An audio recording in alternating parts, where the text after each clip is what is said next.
बिस्मिल्लाहिर्रहमानिर्रहीम। फरमान मुस्तफ़ा सल्लल्लाहु तआला अलैहि वसल्लम, जो मुझ पर एक बार दुरूद शरीफ पढ़ेगा अल्लाह पाक उस पर 10 रहमतें भेजता है। सल्लु अल हबीब सल्लल्लाहु अलैहि मोहम्मद। मुस्लिम शरीफ के हदीस पाक है। नमाज के अहकाम में है कि वज़ू करते वक्त बिस्मिल्लाह शरीफ पढ़ना सुन्नत मुबारक रशद अतारीनी रूहानी इलाज लेकर पेश खिदमत।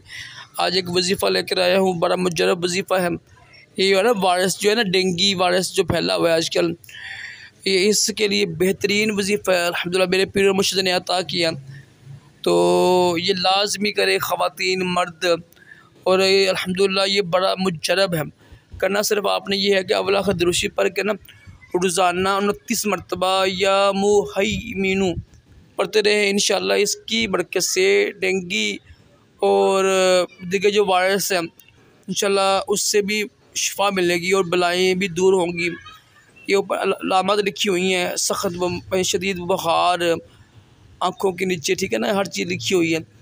तो ये लाजमी करें, ख़वातीन भी कर सकती हैं और अगर अयाम है उस तब भी कर सकते हैं। रोज़ाना पढ़ना है, बड़ा आसान अमल है। इंशाअल्लाह डेंगू वायरस से भी महफूज होंगे और बलाएँ और जो दीगर वायरस है ना उससे भी इंशाअल्लाह महफूज होंगे। अल्लाह पाक करम करेगा इंशाअल्लाह अज़्ज़ा वजल।